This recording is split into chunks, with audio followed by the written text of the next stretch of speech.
Welcome, everybody, to Dead Talk Live. And I want to welcome our very special guest, Mr. Jason Voorhees himself, who did battle with Freddy, Ken Kirzinger. Ken, how are you doing? Great, John. Nice to meet you. It's nice to meet you guys, and we apologize for the little bit of a delay there. We had some audio issues, but we worked it all out. We're ready to do our show here tonight. And Ken, I got to tell you, you are my first bona fide stuntman that I get to talk to. And boy, do I have questions for you. And my first question is because I've heard from actors and directors how just the risks that stunt people take. What kind of metal does it take for someone to be a stunt person in motion pictures? I compare it a lot to playing a pro sport, playing pro football, pretty much any pro sport. The injury rate is 100%. And, you have to be tough and willing to work hurt. Those injuries are going to happen over the years. There's no two ways about it, kind of thing, which means that you really have to love what you do to keep doing it. So I think comparing that to a professional athlete it's very similar, right? If you don't love the sport you're playing, you're not going to stick with it and do what it takes to be successful. So take us back. What got you into? Is it something that you were seeking to become a stuntman, or how'd you get into it? Yeah, you know what? When I was a kid, the first the first thing I wanted to be was like Jacques Cousteau. I remember watching his specials when I was a kid, and I wanted to be like him. And then a little time went by, and I saw a special on a stunt guy named Hal Needham, and read that. And I remember I was probably about 10 or 11 years old, and I went to my mom and I told her that I didn't want to be like Jacques Cousteau anymore. I wanted to be a stuntman, and I think she just about slapped me. But like it's amazing, but a lot of stunt people, they get imprinted on the job very young. I know a lot of my good friends, they happened upon a film set when they were very young and saw a stunt happen and just decided that tacked that away in the back of their head. This is what I want to do. And so for me, that's what I did. I got into college, and I was going to play. I was hoping to play pro football, but I blew my knee out in college Ooh. playing football. My brother was playing in the CFL, and so I was going to try and just follow in his footsteps. But then after I hurt my knee, I went down to LA, and turned out my sister was living to the next door neighbor of the property master on the old Fall Guy TV series. Mm-hmm. He introduced me to one of the stunt guys on the show. He gave me a number of a stunt guy in Vancouver. I was in university, my first or second year of university at the time, and called them up. And I think it was only a few weeks later I was working on my first movie. And so I just lucked out. Everything just sort of clicked. The industry was just taking off, or hadn't really taken off yet in Vancouver. And but I just got into it at the right time. That's awesome. Now, Yeah. tragically, there have been accidents on Mm. sets throughout the history of motion pictures involving not only actors but particularly stuntmen.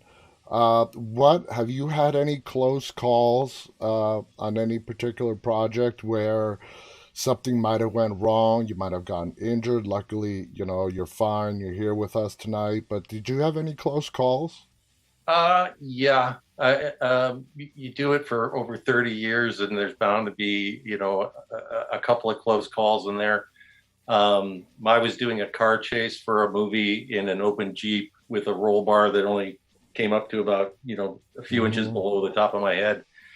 And it flipped unexpectedly on the side of a mountain, and Ooh. decided to go down the mountain backwards. Fortunately, it kind of drove itself back up onto the road, saving me from going all the way to the bottom.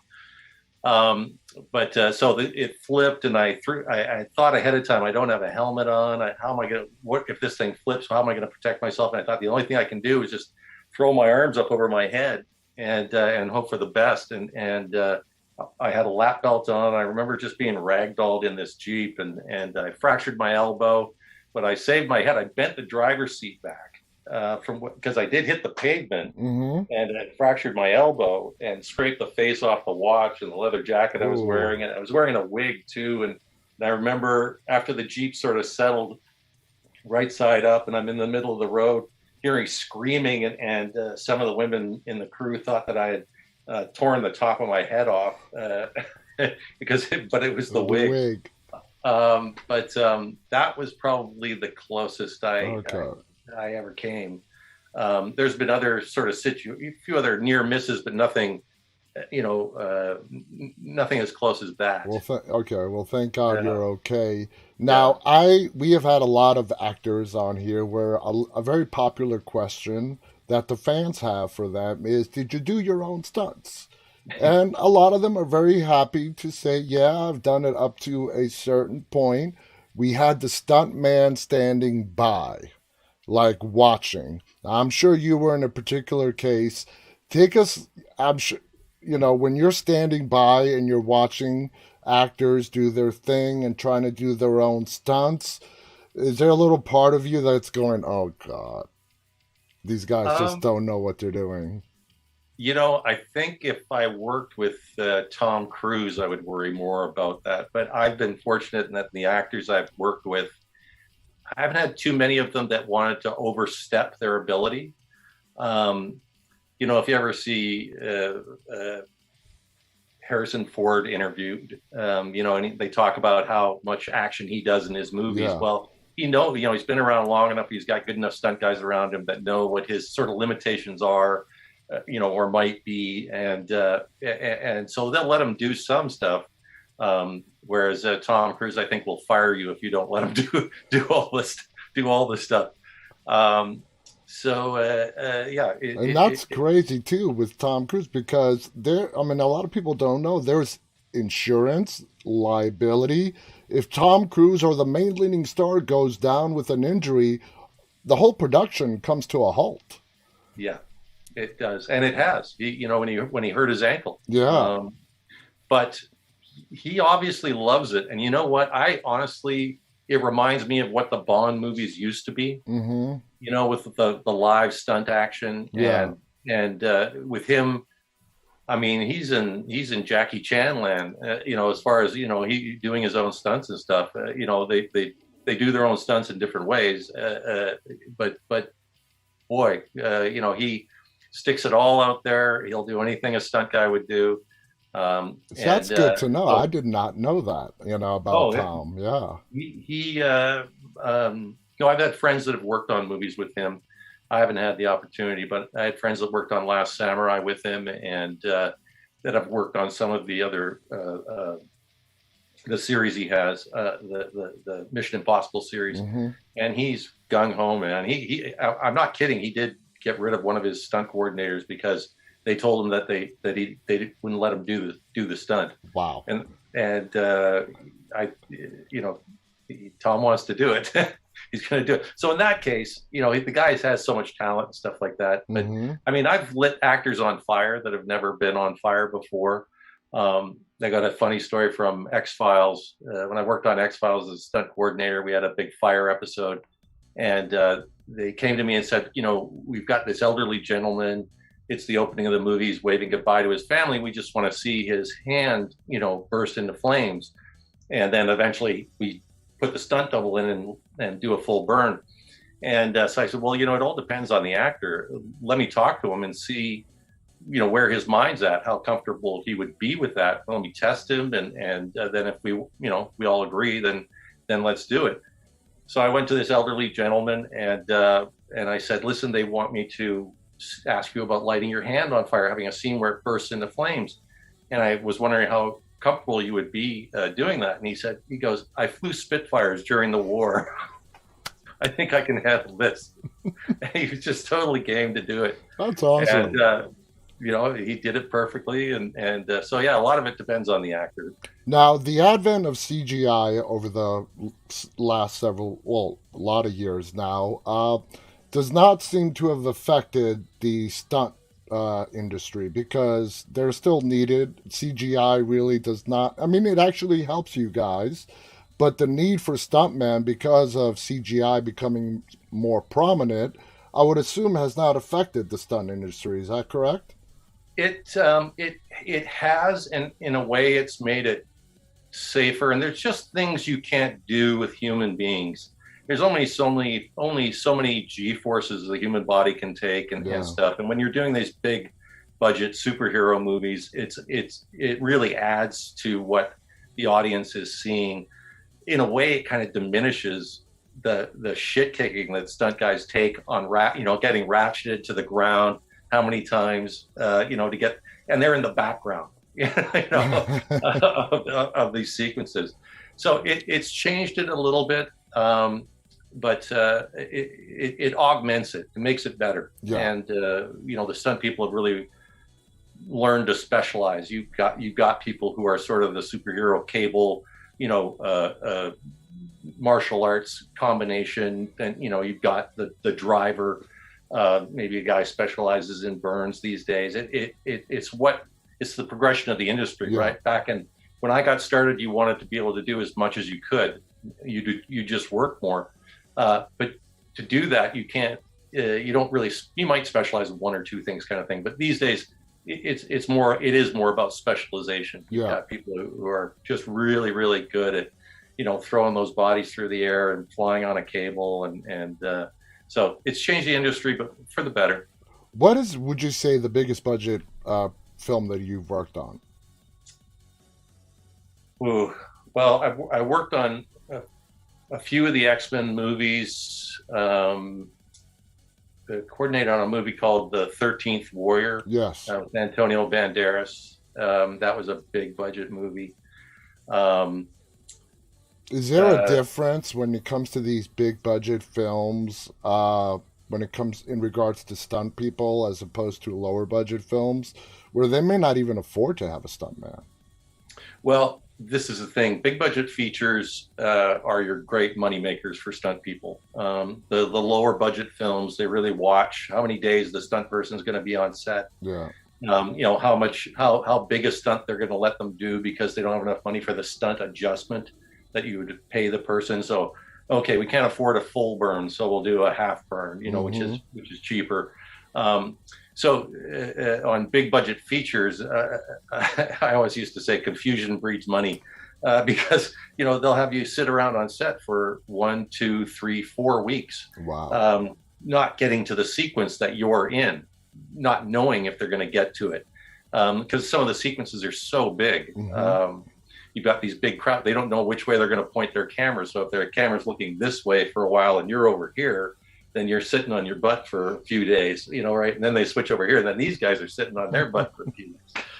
But so bigger budget features are definitely where the best money is. All right. Before we move on from the stunts, if you meet somebody who is inspiring to get into stunts, is there any kind of formal training that's available for stuntmen these days? You know what? There used to be a school in Los Angeles. I don't know if it's open anymore. And that seems to me, because I don't really know, there might be a few stunt schools. I think you'd have to look around. I always think the best way to do it is to sort of apprentice under a stuntman. That's sort of what I did. I worked with.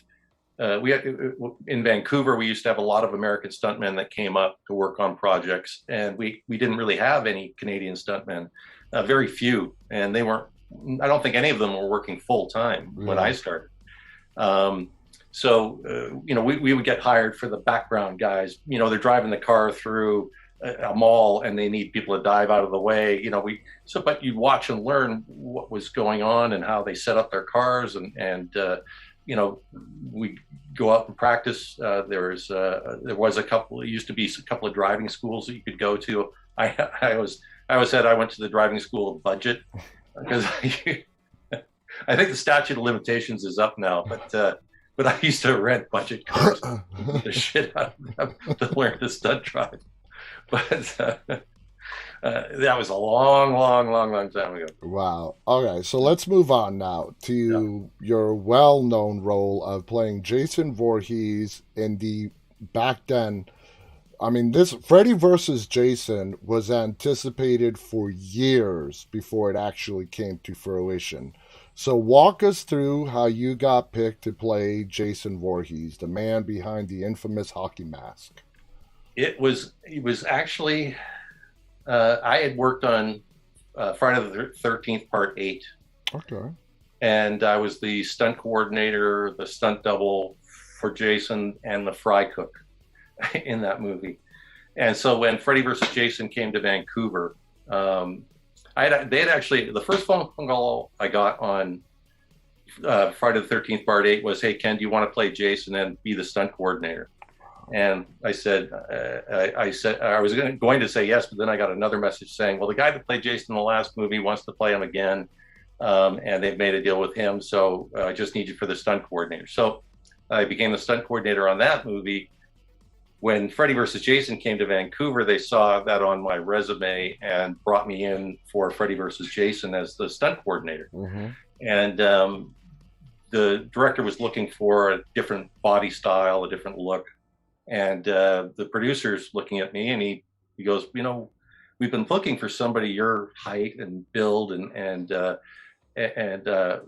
I actually, the first thing out of my mouth was, "What about Kane Hodder?" And they said, "Well, he's not what they want, but would you audition for Jason?" And I said, "Yeah, sure, I'll audition for it." And so they put me in a little tiny room with a video camera.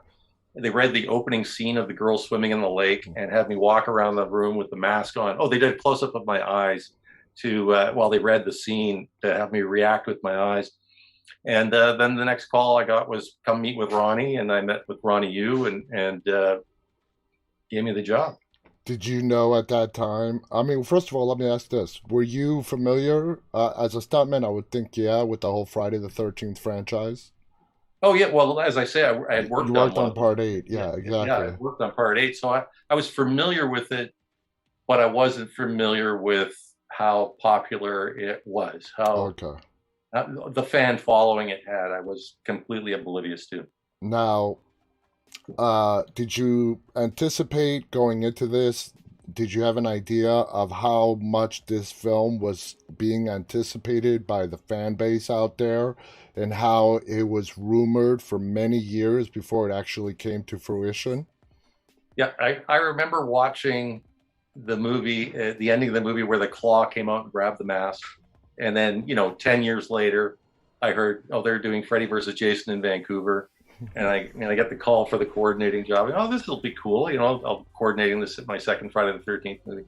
And then, when I got the job, I still didn't know what a big deal it was. And then I started getting, messages from my friends and family going, "Have you looked at the internet?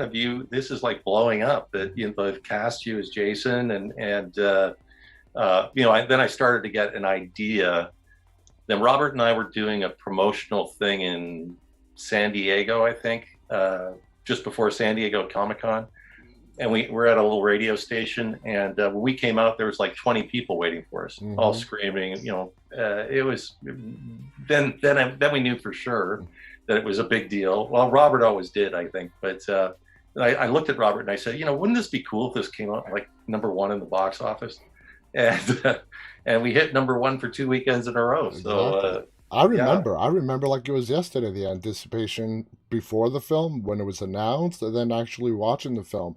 Now, Robert Englund, who is of course Freddy, what was it like when you first met him? And he was obviously he had played Freddy for numerous years in movies before Freddy versus Jason. He was very familiar with this character.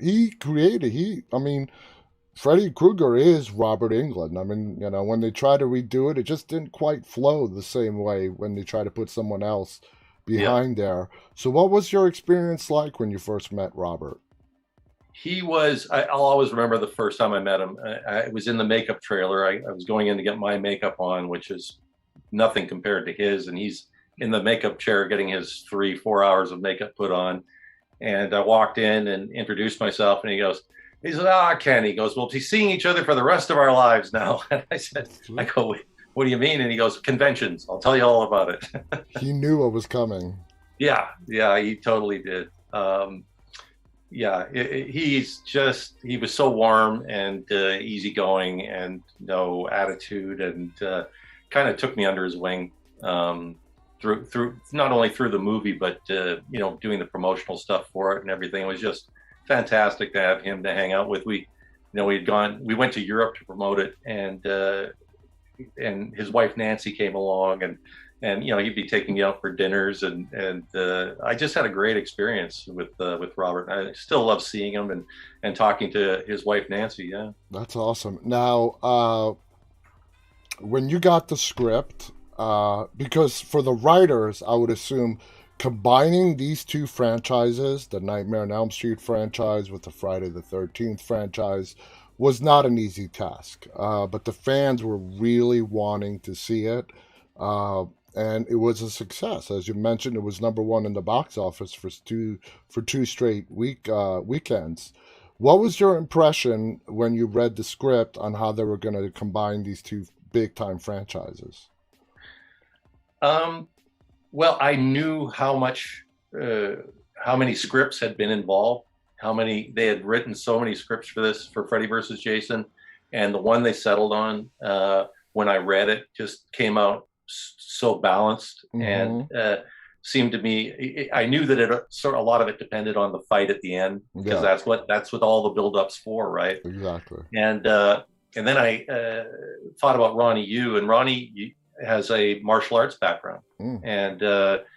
and so I thought, well, this is going to be interesting. And got basically a Hong Kong director with a martial arts background directing a heavy or big time North American product. What's this going to be like? And he just he added a spice to it that I don't think any North American directors would have. Yeah. And so I give Ronnie a lot of credit, because you get a script and you can read it, but it can come out totally different on the screen. Mm-hmm. And Ronnie took a good script and made it even better in his direction. So How physically tedious was that big battle at the end with you and Robert? Was it physically hard? Did it take a long time to shoot? you know what? I had a stunt double, Oh, um, that's which, funny. which most people know by now, but I had a stunt double, a guy named Glenn Ennis, and so he had to take a couple of hard hits for me during the fight at the end, and he actually did the fire gag in the cornfield, which was the only stunt I begged them to let me do. But anyway, the fight stuff is something I'm used to doing. So I did most of the other fight stuff, and Glenn took a couple hard hits for me in the fight at the end, and during the course of the movie, he took some other hard hits for me. But the fight stuff was sort of one of my specialties, and so I just really enjoyed it. It wasn't too hard. I got to say, it was one of the most fun movies I've ever worked on, because I got treated like a movie star, Mm-hmm. and I got to do some really fun stunts. And of course, now you're forever cemented in that movie. What's it like? Do you still do conventions? Yeah. I'll still do now and then. Yeah, What's it yeah. like when you go to these conventions and all the energy of the crowd, people coming up to you, and people really show you the appreciation and just love that they have for the character of Jason Voorhees? How does that feel? It was a little overwhelming in the beginning. I certainly wasn't used to it, and now I've come to the conclusion that Jason is a big fucking movie star, He is. all over the world. Yeah. People know who he is, and I was lucky to get to put on the costume and wear him around for a while, and so I really appreciate that experience. I've had a really long career, worked on a lot of big movies, small movies, big actors, small actors, and this was just so fortunate for me. And so I I really appreciate the fans and how much they loved Jason in Freddy versus Jason, and I they love Jason. Yeah. They love Jason, and I love it that they get to know me. But they know Jason, man. They can quote the movie verbatim and tell you every little detail about it, and it's just great to feel their energy. It's what keeps you up, when Exactly. you're in the For me personally, I was rooting for Jason because Freddy is great. just this, uh, he's a bastard, I guess, for lack of a better term. He loves to screw with people. Jason will at least have the decency to come up to you and just slice you in half. He won't Yeah, toy with you at first, just like Freddy right. does. So I know a lot of people, when it came to Freddy versus Jason, they were rooting for Jason in the movie. Uh, so, when it comes to being a stuntman and acting, where does your passion lie? I'm assuming stunts, but how does acting fit into your career? And where place Well, does it hold for you? well, I sort of retired basically from stunt work. I don't do stunt work anymore, and I put in over 30 years on film sets, and if film set hours are minimum 12-hour days. Mm-hmm. So I'm working a day and a half for. So that means that I actually worked with about 45 years, in those 30, and so I've retired from stunt work. The acting is something that I still audition, get the odd role here and there, and I've started writing scripts sort of in my retirement, which I enjoy writing a variety of different horror, action, that kind of stuff. But the acting is a great it's like a new challenge for me. When I got started doing stunt work, I was an athlete and I was challenged by the stunt work, and really enjoyed it. But it's a young man's game. Yeah, You get beat up. I certainly did. You get your injuries over the years and they add up. And so the acting is just another step, in my evolution. exactly. For now, you mentioned writing, which I actually did have a question in regards to writing. As your career progresses, I was going to ask you, do you have any other ambitions, maybe behind the camera, writing? So tell us more about the writing. Yeah, it's funny having read so many scripts over the years and worked on so many movies. You pick up some stuff. When you read scripts, it's innately clear what it seems to be missing and stuff. But I also found that you really need to study the art. You've got to read the books, you got to listen to the pros, build it into yourself, because then the more you learn, the more you can sort of free flow your imagination.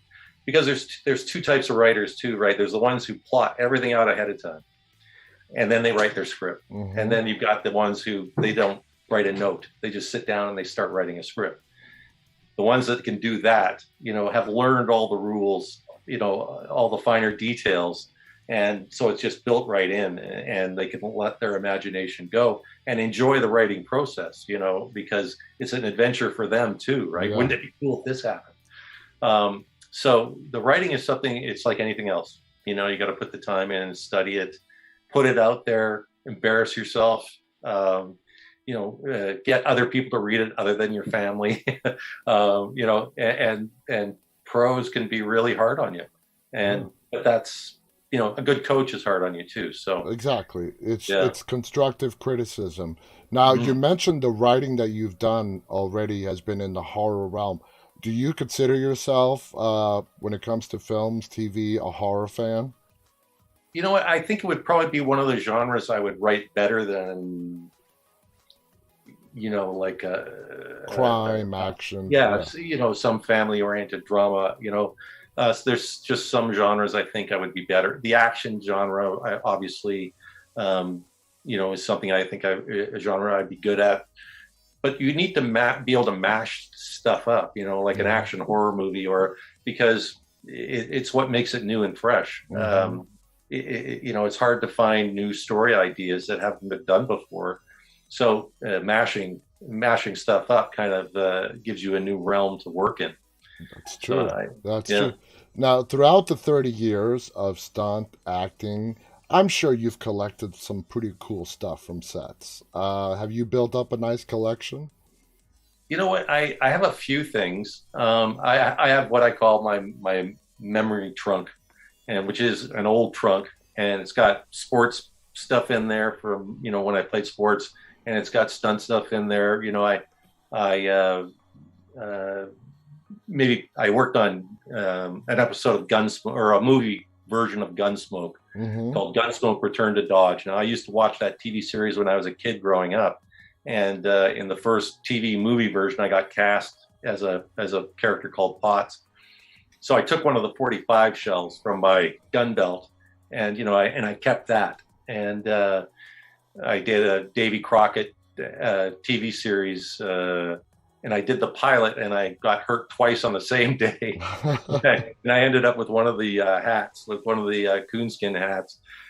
So there are things that probably mean more to me than other people. I from Freddy versus Jason, I got one of the stunt machetes, Ooh, that's and nice. yeah, that's the prize. And then the fellow who made the masks for the movie. When I started, I said, man, and I didn't know what they were worth. I said, you got to get me one of them. We had several masks. I said, I got to have one of the masks from the movie as a souvenir. Oh yeah, okay, no problem. And then he found out and I didn't know what they were worth, what they would be worth. And so he goes, listen, I can't give you one of these. Other producers have spoken for them. So he charged me to make a mask. So I have a mask made by the same guy, and it's got the blood and the Freddy claws on it. It's really good quality, but That's cool. it's next to the best thing in Exactly having a real mask. the next best thing. Now, as a stunt coordinator, explain to us like who obviously you control, or the people, the stuntman work under you. And who do you work with? Is it the director, the producers? Explain that. Well, so on the creative side, usually it's the director. If it's depending on the budget of the movie, if it's a really low budget movie, producers don't want you going and giving expensive ideas to directors. So you may deal with the producer in that situation. For big budget features, or bigger budget features, you're usually dealing with the director and the actors. You can consult them as well and see what they're comfortable with and everything. But the director is the person whose idea you're trying to bring to life, and so they're usually the most important person to speak to and get a feel for, and just know what it is that they want to see, so that they get it on the day and they're happy. Gotcha. And as a stunt coordinator, is it safe to assume that the safety of the stuntman working under their safety is your responsibility? Yeah, it can be very heavy responsibility sometimes. You're in situations where you're on a fine line. How hard am I going to pull this guy into the wall? I know what the director wants to see, but what physically can this person take?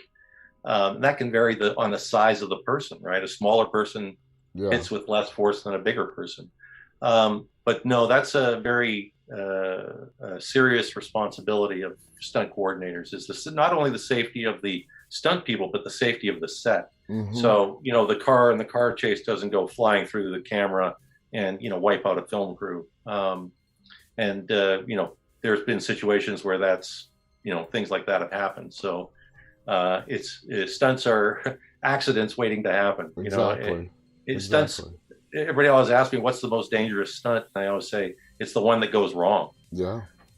Yeah. You're not supposed to get your head caved in, No. doing a ratchet. But if you miss the pads, or there's the pressure builds up in the ratchet too much, and the meter reads wrong, things can happen.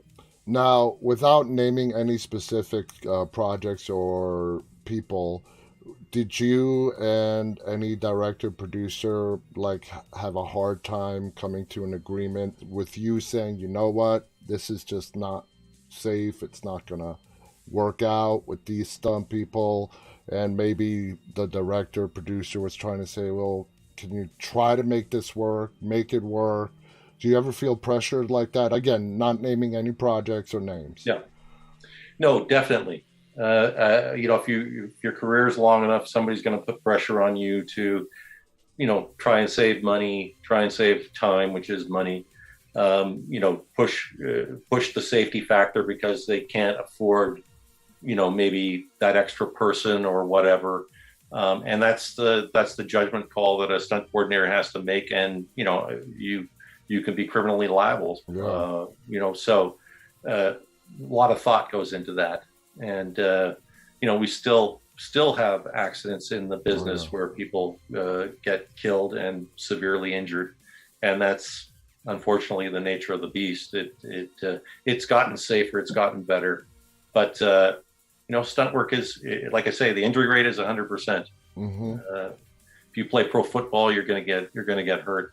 In stunt work, it can, it could be a helicopter crash. It can be, things that you don't think of.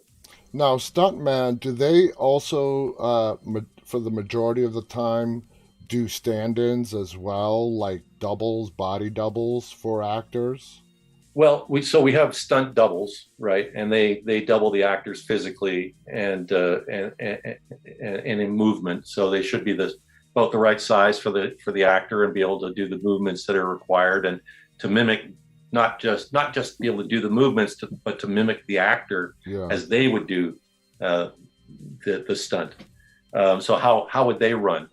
How would they fall? How would they walk? So the stunt doubles are really important to help sell, the seamlessness of the action. The story, exactly. Now, there's a story that circulated for a long time that you went to your dentist in the full Jason getup. Is that true or not? Yeah, no, that's a true story. So the only day that I'm in full makeup, because usually it's like a diver's balaclava, you pull it on and the face is clear. They just put a little black paint around the eyes and stuff like that. So the only scene where you see Jason's face is in the van when Kelly Rowland lifts the mask up to give Jason mouth to mouth. So the special effects guy put the Jason fake teeth in without putting any Vaseline on my own teeth. And I have a bridge, I had a tooth knocked out. So when they pulled the Jason teeth out, it pulled the bridge out. Oh. And he was just aghast. He, hadn't slept in probably 2 days or whatever. And he was just, we'll fix this. We'll fix this. And so they called up a dentist right away, and they had me in a dentist's office within an hour. And I had the whole costume on except for the jacket and the mask. And I walk into the dentist's office wearing a hoodie. And there's a woman sitting in the waiting room, and she's got the newspaper up, and she can hear my voice, but she's not looking up. She's reading the paper, and I come and I sit across from her, and I know sooner or later she's going to look up. So she puts the paper down, turn a page, and she looks up like this and brings the paper up right away. You can see it's almost shaking and stuff. And I said, no, it's all right. It's just to make up, for a movie. And she lowers the newspaper, and it's like, I thought they found you in a sewer or something, and they were going to do some charity work on your teeth. That's classic. That's classic. Moving on to some other projects. What was it like when you joined the Watchmen project? What was that process like? Watchmen. Remind me again. Sorry, I should know the name of the director of Watchmen. What's his name again? God, I can't. I don't know. I can't remember the director. I can't take it down because it's going to ruin the reason I mention is because years before Watchmen, I had worked on a Honda car commercial with Harrison Ford, and it was one that only aired in Japan or something like that. But the director of the commercial was the director of Watchmen, and so that was kind of cool. See somebody, it's always nice to see people move up the ladder, and he was super nice, and so getting on Watchmen was a huge project. There was a lot of stunt guys that worked on that, and the stunts I did were to anything standout, stellar or whatever. There's the big prison scene. We're all rioting and throwing a guy off the balcony and driving one of the cars in the JFK assassination scene. Yeah. And I think I did one or two other things in Watchmen that were, stunts in the background, like I said. Did you have fun? Yes, I mean, big projects like that are always fun. You got a ton of stunt guys that you know every single one of them, Yeah. and you get to hang out for days on end, telling stories and doing fun stuff, working on a project that is anticipated and people are going to really want to go see and is going to do really well. Yeah, yeah. Now, another project that you mentioned earlier, 13 Ghosts. You were both the stunt coordinator and an actor on the film. Yeah, How was I, that experience like? well, I guess I worked on a lot of projects with the number 13 in it because I worked on the 13th Warrior, which I mentioned Yeah. earlier, and then Oh, 13 that's the one I confused. Sorry. Right. Sorry. Yeah, no, the 13 Ghosts was that was a fun project to do as well. The director was really open-minded. You could go to him with ideas and stuff, and that's always more fun than when you have a director who is only uses you like basically like a tool, Yeah, right? yeah. You're a tool to build his machine with, and some directors you're a piece of the machine. You get to put input in, and it's just more fun to do. And that was one of those projects. The ghosts were really fantastic. The set, the big glass house was amazing. And it's a project that's it's sort of slow sizzle. I thought it was going to do better in the beginning, but I still get people approaching me who are really big. It's got this little niche Yeah, fan following that really love it. yeah, absolutely. Now, Yeah, we were talking about big budget films earlier, and now you also worked on 2012, which right. I would assume that was a pretty big budget film. Yeah. Now, what was it like going into a movie like that with the end of the world, the whole Mayan calendar, the budget itself? Describe that experience.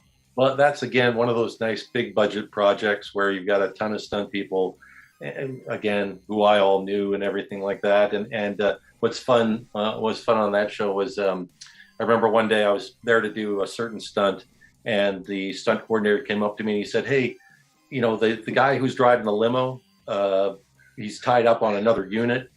So can I throw you in the limo for some of the driving?" And the sequence was the limo sliding almost over the edge of the road. The road falls away in front of it, and it turns and slides, and some of the other sequences where it's just dodging falling cars and Yeah, stuff like that, which weren't there when I did it. I mean, for the one sequence they had a little drop off for the slide up to that, but for the cars falling and stuff like that, that was all CG when I was doing it. So they would have cones set up, and you just swerve around these cones. So it was actually very safe to do, but it was a lot of fun. So so John Cusack was the limo driver. right. So you were doing his stunts and the driving Well, for. I didn't double him for the movie. It was just that Okay, one day where they pulled me in, sitting in the limo in a big wide shot. It could be anybody it could sitting be in the car. anybody. Okay. So yeah, I'm definitely not a great double for him, Uh, but I had a good reputation as a driver, so they needed a driver. They pulled me in. Now, which type of movie is more fun for you to do? Doesn't matter acting or stunts. Is it like horror movies or superhero type movies? You know, I, I think what makes it fun is the people. If you're working with people that are just tired and worn out and surly and no fun, 12 hours, 16 hours on a film set seems like twice that long. You get on some of the comedies I've worked on have just been so much fun because uh, the actors are just so into it and they're having a good time. So the movies that I enjoy, it's not the genre, it's It's the people around you. the people that you're working with. Yeah, That totally makes sense. yeah. And speaking of that, I mean, off the top of your head, which has been like, you know, the funnest set to be on? Fun is said. Where the people around made it really fun and the days just flew by. Oh God, what's the name of it? Uh, it's about a kid who wants to be a stuntman, and he's got a scooter, and he keeps trying to like jump a pool. And Oh, I do. I just don't remember the title like you. I'm Yeah, blanking on the title too. you had a lot of fun on that one. That was just The actors on that were just, they were cracking us up all the time. And each take was, they'd ad lib, and so it was new, and you're just trying not to laugh, when you're doing the shot and stuff like that. Oh man, I wish I could remember that. I can't even remember the names of the actors. They're all very that was a while ago, right? Yeah. Yeah, it was a while ago. But you know what? It's one that I think again has a really big fan following, and people, come up to me and they go, "You were in whatever the name of the movie was. You came out of the house. Oh, that was great." And he hits you in the nuts. Oh God, we're almost running out of time, but Oh wow, you've done so much stuff. The Joyride films were like filled to the brim with stunts. Okay, yeah. How was the experience working on the Joyride films? Well, so I didn't work on number one. I worked on number two as the stunt double for the guy that played Rusty Nail. Mm-hmm. And but I had already played Jason. Yeah. So when the producers found out that I had played Jason, and then I was doubling the guy that played Rusty Nail, it kind of stuck in the back of their head. So when they came back to do number three, came back to Kent, they asked me if I would play Rusty Nail. So that was, and I was kind of hoping we'd do another one after that. But no, that was fun. That was a fun project for me to do. I know we're going back and forth. You just have done so much cool stuff. Going back to Freddy and Jason, you did an interview, I believe, with I don't know if it was with Robert or not, but you were dressed up in the full Jason getup and doing the interview. Was that just a promotional idea? Yes, I think that was part of the.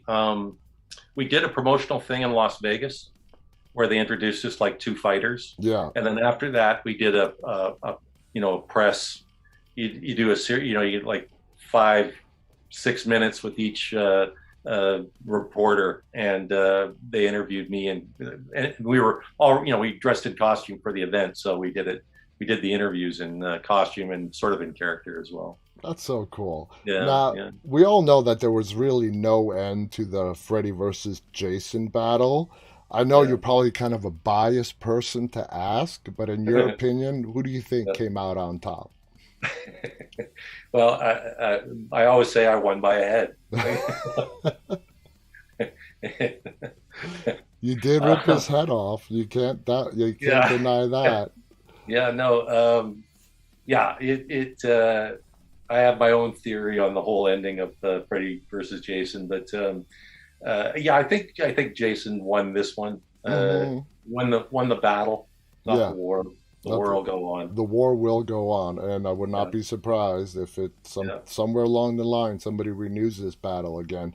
I got to tell you something I found out not too long ago. But one of my family members, I guess, was on YouTube, and I'm apparently one of the top 10 or 15 werewolves in movies of all time as well. That is pretty cool.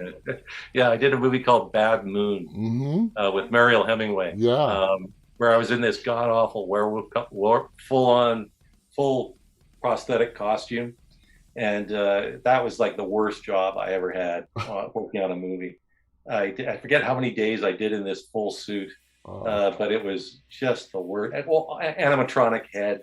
The whole suit weighed about like 85 pounds or something like that. Oh, jeez. And I was in it. I didn't have to drink water. You just sweat everything out. Oh, God. I mean, I had to drink. I never had to pee because I always just sweated everything out. I remember being in that suit for just hours and hours.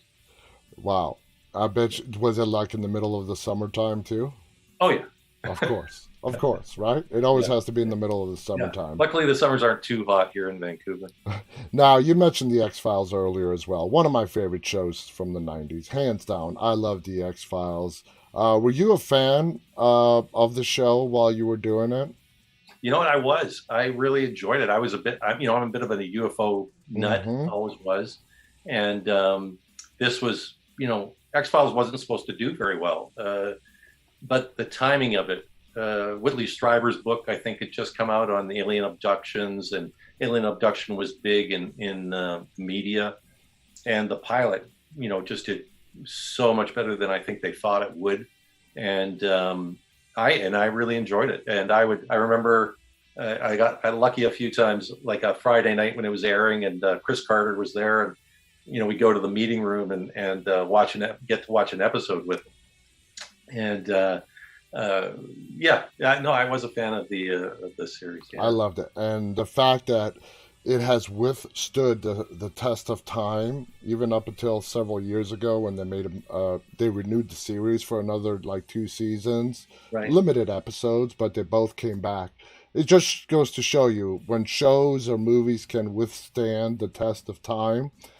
History, I always tell people, is the best judge of what a film or a TV show is going to become. There, as we all know, there have been films and TV shows that have been absolutely smashed by critics when it's been released. I mean, just beaten down. But at the end of the day, when years pass, the true nature, the true following of the movie or the TV show is revealed. Before we get going, here's a little interesting fact. You had a part to play in with the 1996 Romeo and Juliet movie. Yeah. I know that's going back a ways, but that movie is kind of it's sort of not, I don't know if sentimental is the right word. It's the first date that I went on with my wife. Oh, really? Yes, and we went and saw it in the movies, and I think it's really cool getting to talk to you. That was the first movie that we went to see together in the movies when we first started dating. And 20, God knows how many years later, married, 3 kids, and the whole 9 yards. But it was Romeo and Juliet, man. Yeah. It was Romeo and Juliet. Now, you were also credited in 1990, The It. What was that like? You know what? I honestly don't. It's been a while, working on that. I don't know if that credit is true. Now, sometimes you get a phone call. Like I worked on another movie. I get a phone call. Hey Ken, we need you. Got a second unit going on such and such a film. And okay, I come out and I do a driving sequence, and I see what the title of the movie was, but I only worked on it one day or something like that. But I just don't think I worked on it.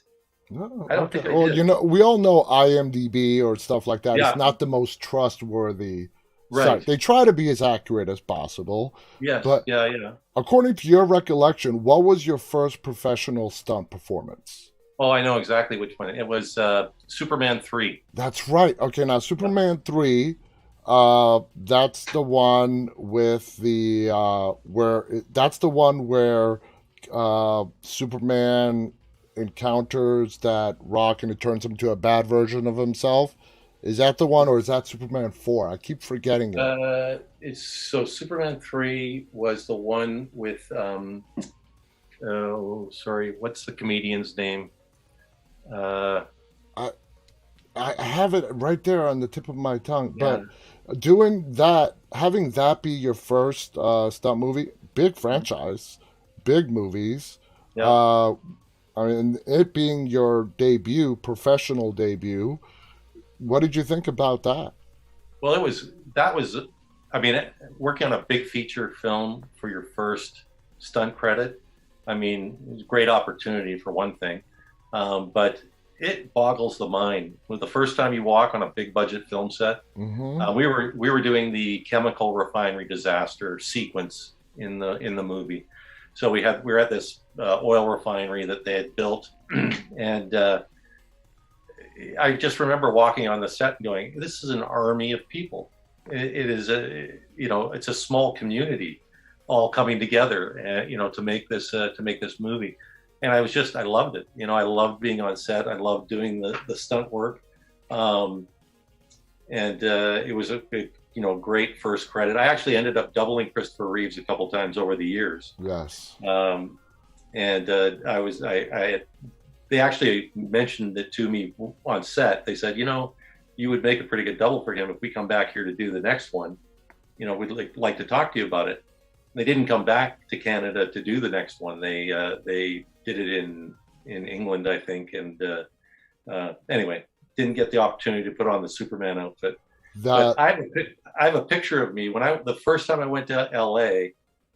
There's a picture of Christopher Reeves in the phone booth in the Wax Museum there, oh and wow. and I've got a picture of me when I was like 21 years old, standing beside Christopher Reeves' wax dummy, and then years later they put one in of Jason, Oh and so I God. got to go back to the Wax Museum and with Robert, and we opened the Freddy versus Jason display together there. That's So awesome. That is so yeah, cool. And the comedian, the people have chimed in. It was I totally forgot, but it was Richard Pryor. Richard Pryor, of Richard course. Pryor. Yeah, I remember the movie now. Richard Pryor played some kind of a computer genius that was Wiz. Yeah. recruited by some really bad people because they wanted to use his talents to somehow destroy the Earth. It's been a long time since I've seen Superman 3. Yeah. But I definitely enjoyed it, and I remember Richard Pryor. Richard Pryor, I mean, he's a legend, Oh, uh, yeah. absolute legend.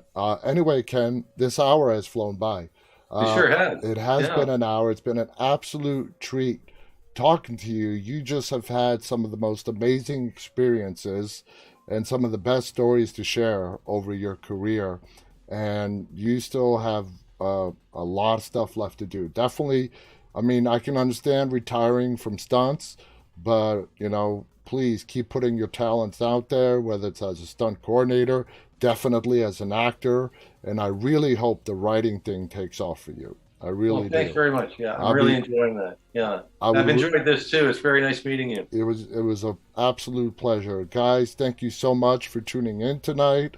Again, thank you to Ken Kirzinger, who played Jason Voorhees in Freddy versus Jason. We'll be back with you tomorrow night. And until then, guys, on behalf of Ken and myself, stay safe, stay walking. Good night.